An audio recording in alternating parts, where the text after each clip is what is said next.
All right, Micah Dion here with another tip of the week. So we're going to start with another topic again. So we're going to review or do intro of anatomy train. So if you've worked with me as an athlete, having injuries, most likely I probably pulled this dummy out at some point or another, or talked to you about, okay, hey, the whole body concept, looking at, hey, everything is connected. It's probably one of the most used terms now, but there's a lot of truth to it. So I think we as human beings just want to know everything, and especially Mount Holyoke college students. You guys are always working hard, always going after it at your sport and in the classroom as well. So sometimes we need to step away from that. All right, we need to look at the whole picture. As anatomists, they're just going through the cadaver. How can I get this smaller? How can I learn more about the cell, like the biochemistry of things? Okay, let's pull it back. All right, so I want you to look at, okay, try to think of this. Okay, your toes are totally connected to your head.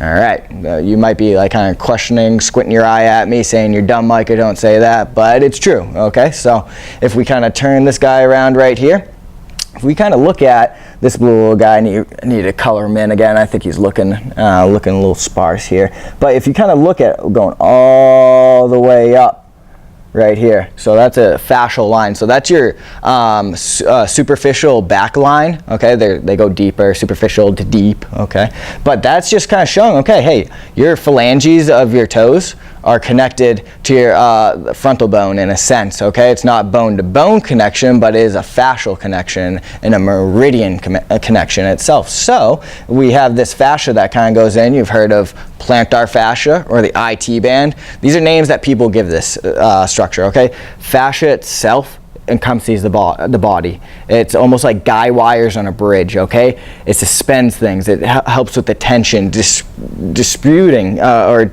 dissipating that tension as it needs to be dissipated. Okay, we're great at surviving as human beings. Obviously, we're here. We survived to this point. We're very resilient, but we're only resilient to a certain point, and sometimes we break down. Okay, we can compensate a little bit, have these things. Fascia is always going to be involved with that. Okay, so if you think about the fascia of the body right here, okay, if you have foot issues, hey, do you have any neck issues? Do you have any back issues? So saying that I absolutely love, Ida Rolf, where you think it is, it ain't.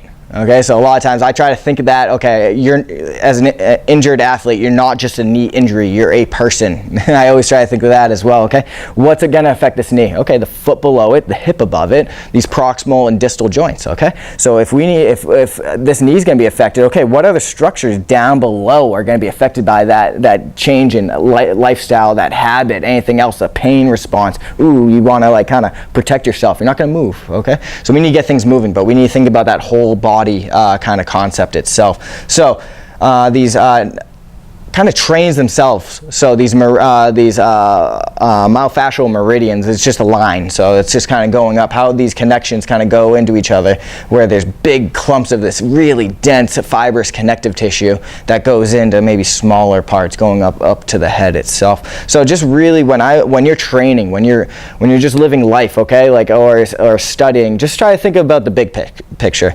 Don't get too wound up with the nitty-gritty details, though you need to know them. You should know them, like myself included.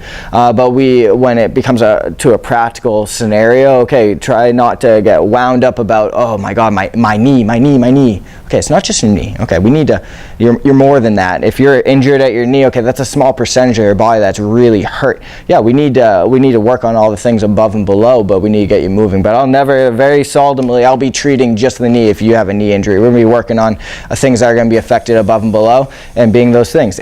Everything's connected, and we're going to be getting back to those connections in further videos. Okay? Thanks.